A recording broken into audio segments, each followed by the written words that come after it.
Beredar video viral bahwa aksi deklarasi kami di Surabaya ditolak oleh massa yang ada di Surabaya.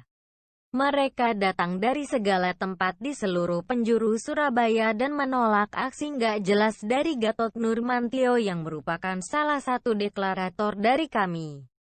Sampah-sampah politik di Indonesia ini mencoba untuk memanas-manasi situasi menjelang tanggal 30 September untuk mengingat dan framing secara busuk pemerintahan negara Indonesia yang ada di bawah pemerintahan Joko Widodo. Kita semua tahu bahwa tanggal 30 September tahun 1965 adalah peristiwa yang dikarang-karang oleh Soeharto yang membuat PKI menjadi kambing hitam dari pembunuhan 7 jenderal di Jakarta. Tepatnya di daerah Krokodil Hall alias Lubang Buaya. Lubang Buaya itu bukan tempat buaya ya. Gak kayak Sianis yang sebut daerah Sunda kelapa gak ada kelapa lagi. Buegonya mentok. Lantas aksi ini mendapatkan simpati dari para kaum kadal gurun yang pasti bukan manusia yang waras. Gatot, Udin, Nursi, Rocky Gerung, Didu dan para antek-antek cendana lainnya ditolak di bumi pertiwi. Negara Indonesia menolak untuk diisi oleh orang-orang yang sakit hati dan tidak jelas. Di tengah situasi pandemi COVID-19 yang melarang orang untuk berkumpul, mereka malah mengumpulkan massa. Apa tujuannya? Tentunya selain untuk memuaskan hasrat politik mereka karena mereka akan membuat klaster terbaru dalam penyakit COVID-19. DKI Jakarta. Aksi deklarasi kami ini dimuluskan oleh Anies Baswedan yang merupakan oposisi dari Joko Widodo. Padahal lagi COVID, Satpol PP juga bungkam kayak panci panas yang kena air dingin. Penolakan warga Jakarta tidak terlalu terlihat karena memang orang Jakarta pada saat itu disuruh di rumah dan tidak boleh keluar-keluar. Pun 58% warganya juga koplak. Wajarlah kalau mereka diam. Tapi di Surabaya berbeda. Di Surabaya banyak sekali orang-orang yang mungkin sadar akan urgensi dan kebahayaan dari aksi ini.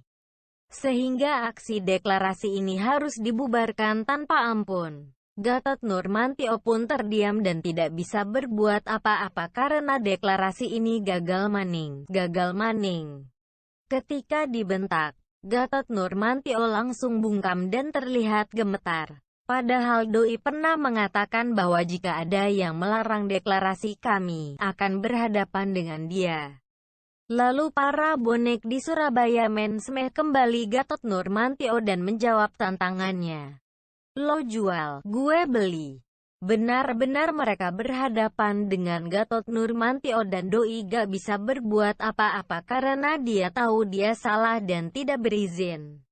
Kalaupun diizinkan polisi. Deklarasi ini adalah deklarasi yang ilegal karena di tengah pandemi COVID-19 yang merajalela di Indonesia, perkumpulan macam apapun tidak pernah dibolehkan dan dibiarkan untuk terjadi. Pendana rugi total, cendana gigit jari. Karena yang dilawan oleh kami adalah rakyat Indonesia. Kami merupakan sebuah organisasi yang ilegal dan diisi oleh orang-orang sakit hati yang tidak memiliki hari depan lagi. Mereka menganggap bahwa pemerintahan Joko Widodo adalah pemerintahan yang zalim dan berbau komunis. Bukan hanya menganggap tapi mereka lebih memberikan penggiringan opini bahwa Jokowi adalah pemerintahan yang kental dengan komunisme. Kalau kita bicara dengan komunisme pasti itu bukan sistem dari pemerintahan negara republik. Negara Republik Indonesia menganut sistem pemerintahan demokrasi yang merupakan pengejawantahan dari keinginan rakyat. Apalagi ada sistem 3 pilar besar dari negara ini yakni eksekutif, legislatif dan yudikatif. Ketiga hal ini merupakan ciri khas yang membedakan antara negara demokrasi dengan negara komunisme. Negara Indonesia berbeda dengan negara seperti Cina ataupun Rusia. Kekuasaan tertinggi negara komunisme ada di tangan presiden dan keturunannya. Sedangkan di Indonesia, kekuasaan tertinggi ada di tiga pihak yakni DPR, MPR, Presiden dan Hakim. Dan lucu sih lihat Gatot ternyata gemetar dan tidak bisa berbuat banyak karena ditolak oleh rakyat. Kesalahan terbesar Jokowi nambah satu, yaitu memilih Gatot dan pernah memposisikan Gatot di dalam kursi Panglima Tentara Nasional Indonesia. Setidaknya saya ketemu lagi satu kekurangan Jokowi. Penolakan terhadap aksi kami ini ternyata bisa dilihat sebagai sebuah penolakan yang sifatnya bersuara rakyat. Rakyat jelas-jelas muak dan menolak aksi ini dan juga menolak keberadaan mereka di tanah air.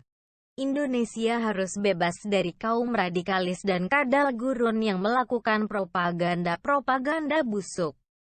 Kita lihat saja nanti tanggal 30 September mereka bisa ngapain sih? Semoga saja cendana dan pendana bisa kita lihat gugur satu persatu.